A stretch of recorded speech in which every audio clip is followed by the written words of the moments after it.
way you hook this up is you got your cigarette lighter adapter there.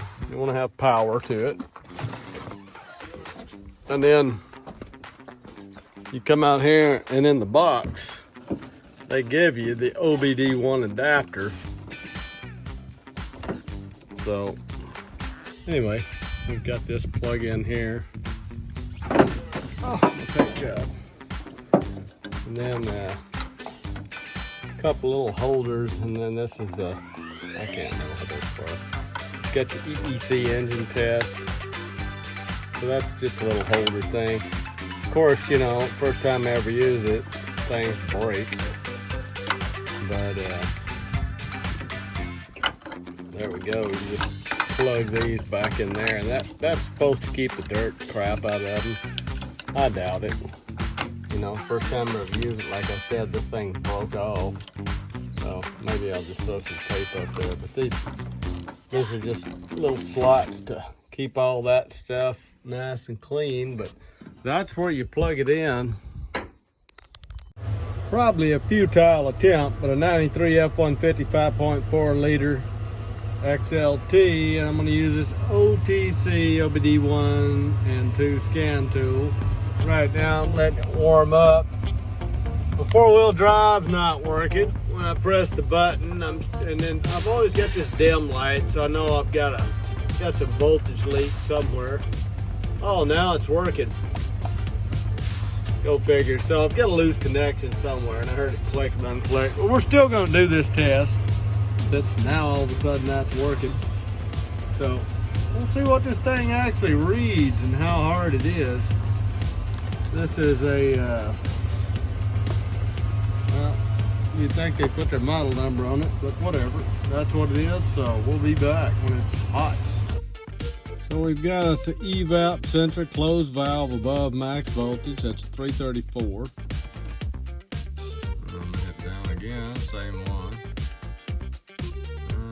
This is memory, key on, engine off. K-O-E-O, key on, engine off. K-O-E-R is engine running. So, okay, whatever. So we'll hit enter. Now we're going to do the key on, engine off, fast codes. We're going to hit enter. Enter.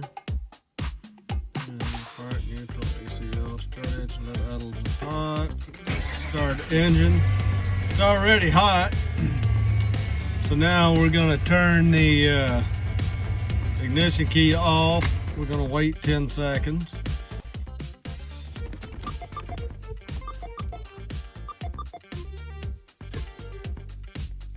And here we go. Now turn key on. Okay. I hit enter. Now I can hear all kind of things actuate under the hood.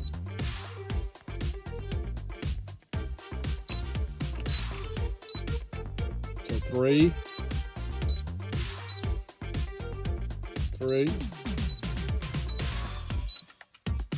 4. So that was a 334 evap sensor closed valve above max voltage. So yeah, that's your basically emission stuff. If some of your emission stuff, well, I can't say too much about that, but anyway. Okay, so we're going to hit back now. Now we're going to go key on, engine running fast codes. So we're going to hit enter. Press enter to continue. Turn, okay, we got fast idle. Turn AC off, start engine, let idle till hot.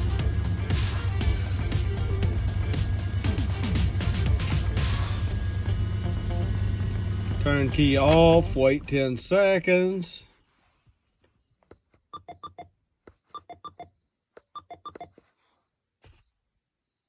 And we'll do that. I'm not going to release the clutch. Start engine, let idle here in just a minute. We're going to let the thing run and idle.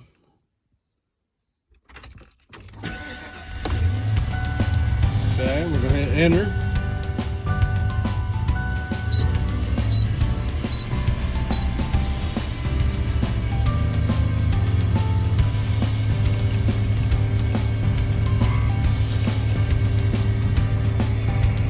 Okay, it works steering wheel.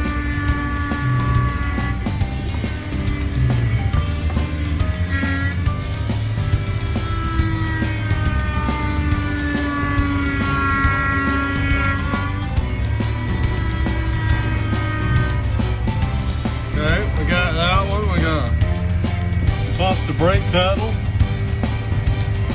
Cycle drive, cycle overdrive, cancel switch. Hit that. Okay.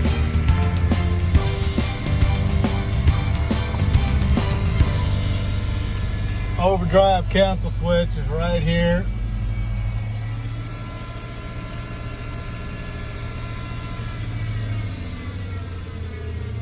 Now the truck's idle down.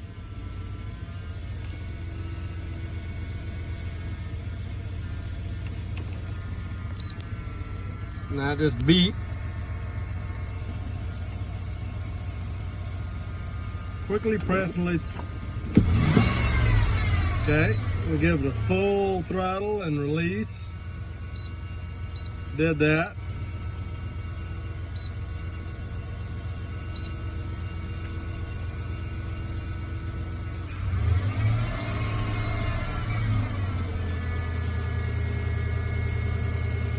Okay, that's the smog stuff.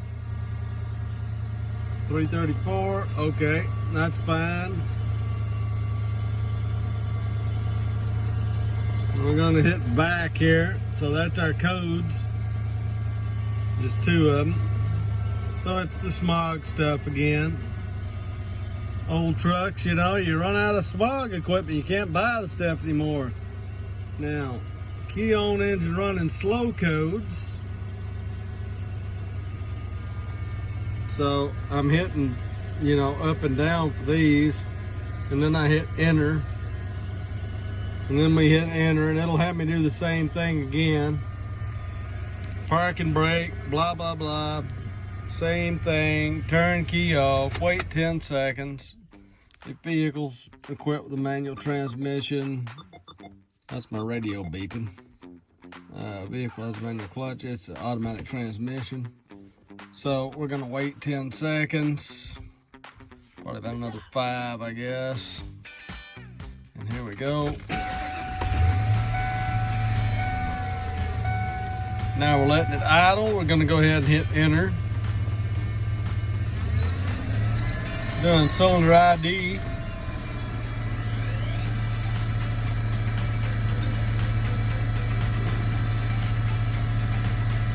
Work steering wheel, so work steering wheel.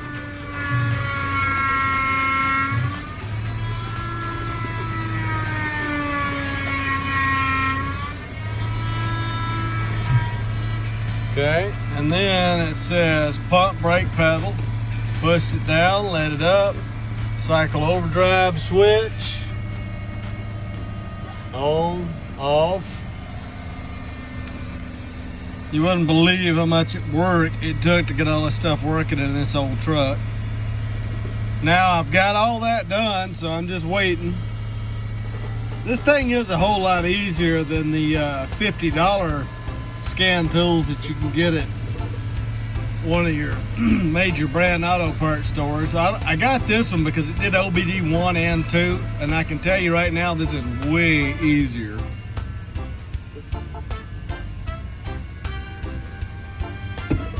So we'll come back when it starts giving me some codes, so I'm not having to count stuff continually. It just beeped once, so maybe it's gonna get one.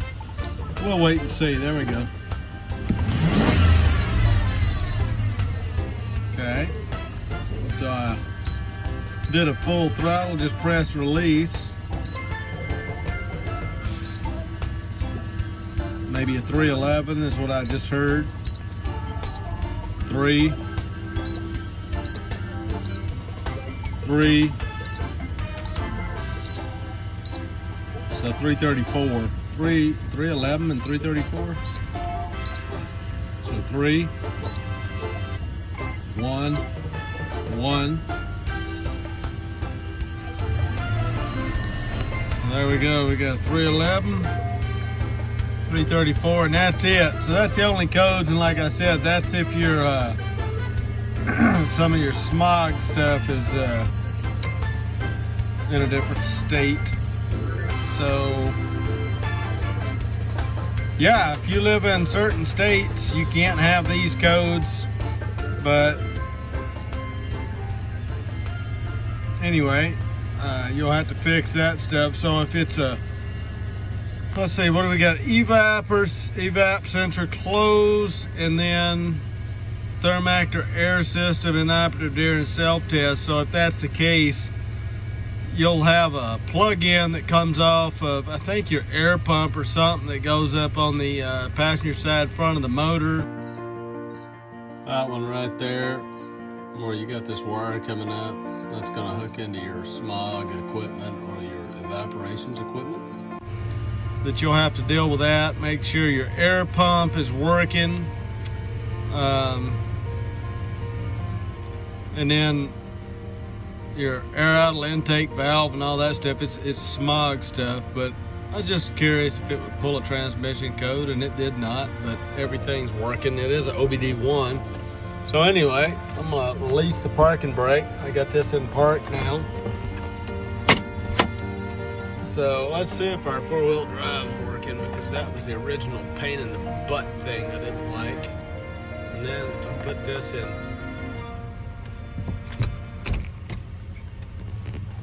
Let's do this again. So now they're both lit up, working good. That one's brighter than it was. So, and you can definitely feel a truck go. You got to push the brake down to hold it. So it's definitely in 4 low. So to get these out of 4 low, you got to put them in neutral, and that'll turn off, and then your 4-wheel drive switch will click, or I can't remember which way it goes,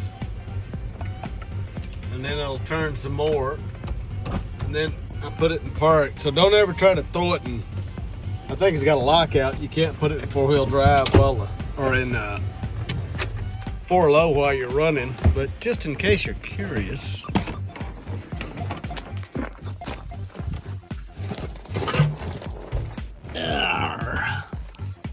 Underneath your truck, so there's your front differential oil pan. And there's your transfer case, and that is your 4-wheel drive actuator motor. See if I can back this out a little bit. There's your plug into it. So if your 4-wheel drive's not working, you know, just the lights are not lighting up, the first thing I would do would be come down here, unplug this thing, check it out for green and crusty stuff, clean it up, you know. You might want to unplug your battery, but you clean this all up and put it back together. Sometimes you'll get a little bit of corrosion right here, but this motor will make this turn your transmission back and forth out of 4-wheel drive, 4 low, and into regular 2-wheel drive. Anyway, hope that helps somebody on that tool review.